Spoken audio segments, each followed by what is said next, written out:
नमस्कार, स्वागत है आपको और आपके साथ मैं हूं स्मिता विशाल। सिर्फ भारत ही नहीं बल्कि पूरी दुनिया कोरोना की वैक्सीन का इंतजार कर रही है और जिस तेजी से दुनिया भर में वैक्सीन का काम चल रहा है, उम्मीद यही है कि जल्द से जल्द ये वैक्सीन बनकर तैयार हो जाएगी, जिसके बाद सबसे बड़ा काम होगा वैक्सीन को लोगों तक पहुंचाना। केंद्र सरकार ने देश में एक साथ एक दिन में 1 करोड़ से ज्यादा वैक्सीन देने का इंफ्रास्ट्रक्चर पहले से ही तैयार कर लिया है। देखिए इस रिपोर्ट में।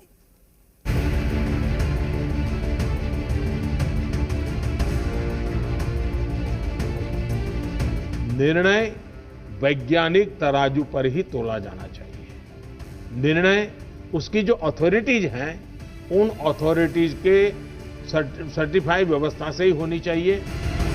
प्रधानमंत्री नरेंद्र मोदी की इस बात से देश के लोगों को एक तसल्ली मिली है। तसल्ली इस बात की कि भारतीयों को जो भी वैक्सीन मिलेगी वो पूरी तरह से सुरक्षित होगी और हर कसौटी पर कसी हुई होगी। कोरोना वैक्सीन की सप्लाई कैसे होगी, इसका जवाब भी प्रधानमंत्री नरेंद्र मोदी ने देश को दिया।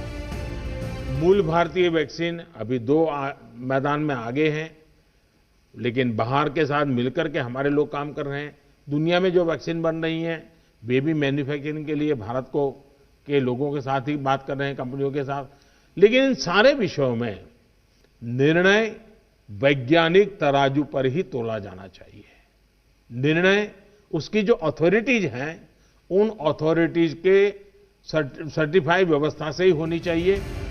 प्रधानमंत्री की सभी राज्यों के मुख्यमंत्रियों से वीडियो कॉन्फ्रेंसिंग के जरिए बातचीत का मुद्दा कोरोना संक्रमण और वैक्सीन का डिस्ट्रीब्यूशन ही रहा। हालांकि अभी किसी भी वैक्सीन को फाइनल अप्रूवल नहीं मिला है, लेकिन देखा जाए तो भारत को फिलहाल 3 वैक्सीन का इंतजार है।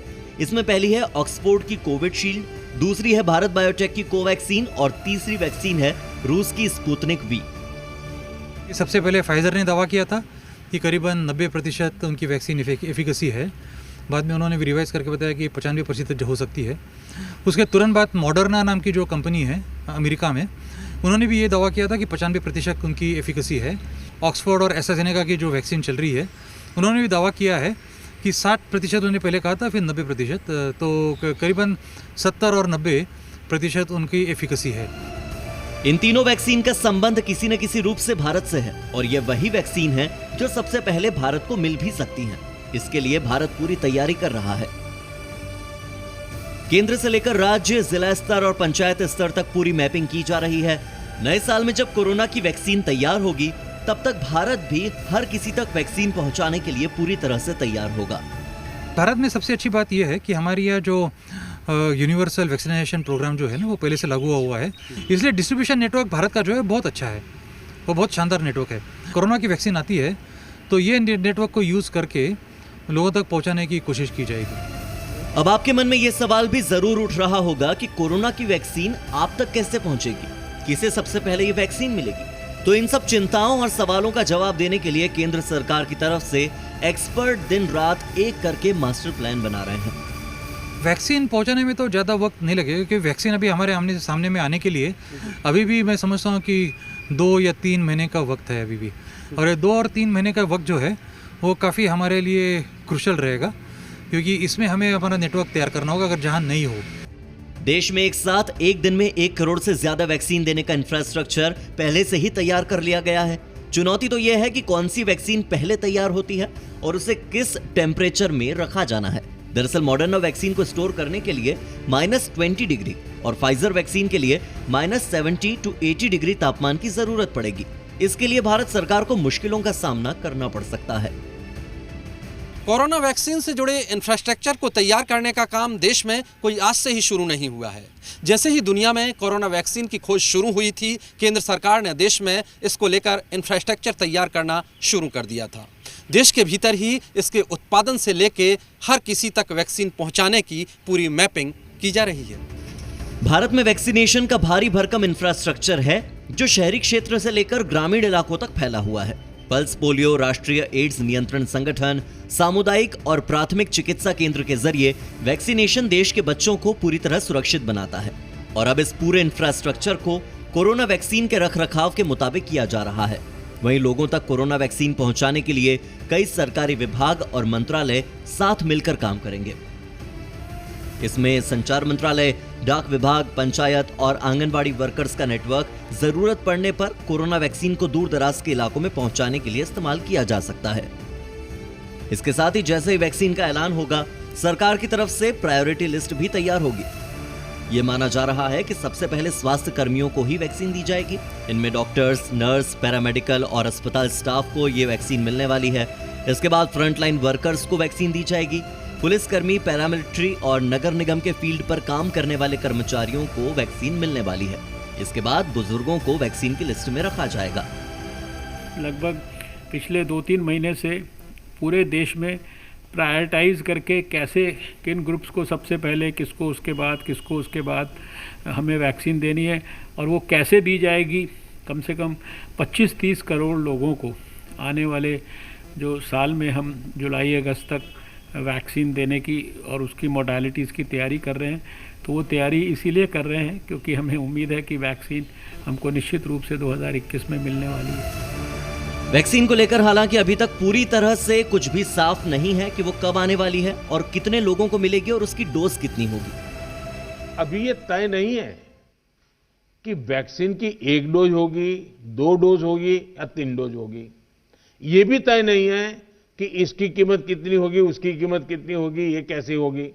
यानी अभी भी इन सारी चीजों के सवालों के जवाब हमारे पास नहीं है। भारत की तरह ही पूरे विश्व को कोरोना संक्रमण के खिलाफ लड़ने वाली वैक्सीन का इंतजार है, लेकिन यह तय है कि कोरोना की वैक्सीन देशवासियों तक पहुंचाने के लिए सरकार पूरी तरह से तैयारी कर रही है। वैक्सीन का ऐलान होते ही जल्द से जल्द ये आप तक पहुंचेगी। ब्रह्म प्रकाश दुबे, जी मीडिया, दिल्ली।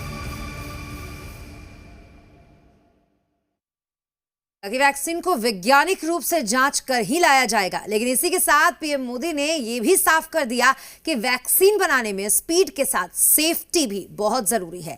दरअसल पीएम मोदी वैक्सीन के साइड इफेक्ट की ओर इशारा कर रहे थे।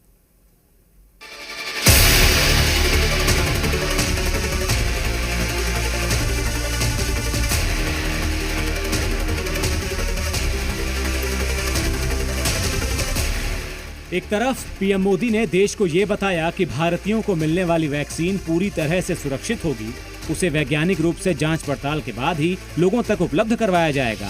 लेकिन दूसरी तरफ उन्होंने ये भी कहा, 20 साल से मान लीजिए कोई दवाई पॉपुलर हुई है, 20 साल से लाखों लोग उसका उपयोग कर रहे हैं, लेकिन कुछ लोगों को उसका रिएक्शन आता है, आज भी आता है, 20 साल के बाद भी आता है।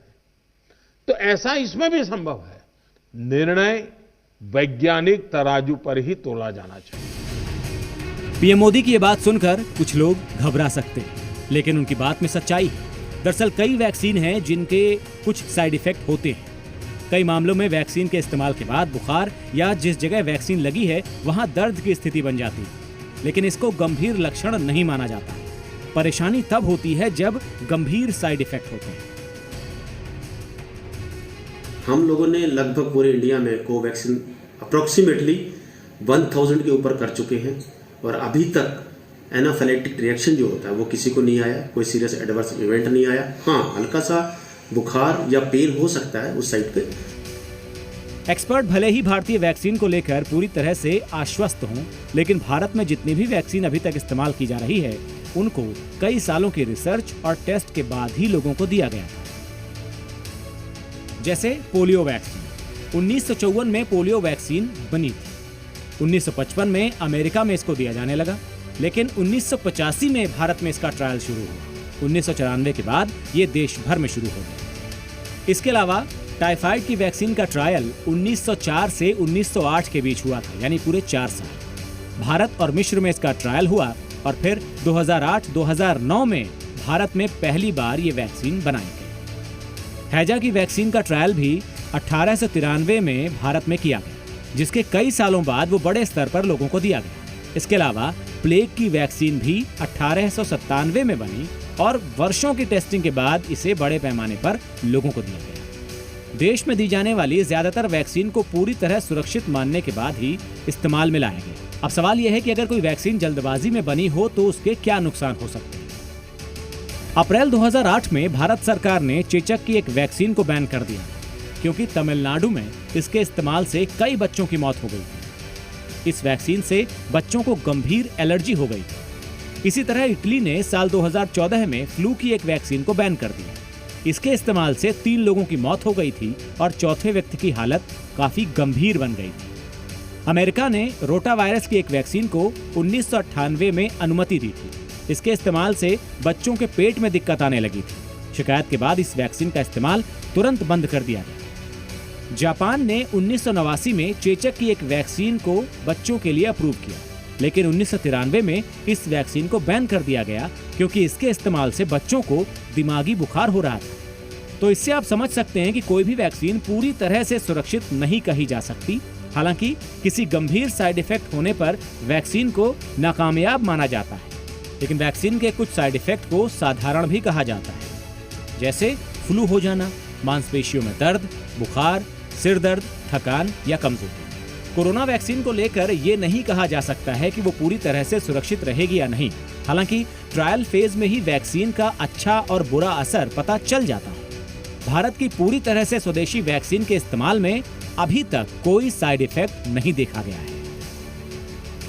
जो भी रिसर्च होती है, ह्यूमन ट्रायल जो होता है, उसका एक पीरियड होता है, वो कभी भी चेंज नहीं होता।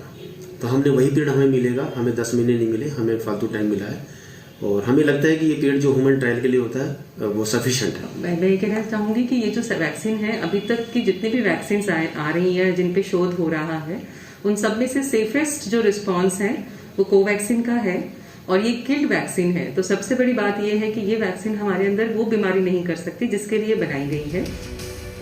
फिलहाल कोरोना संक्रमण काल में लोगों की पहली जरूरत वैक्सीन है।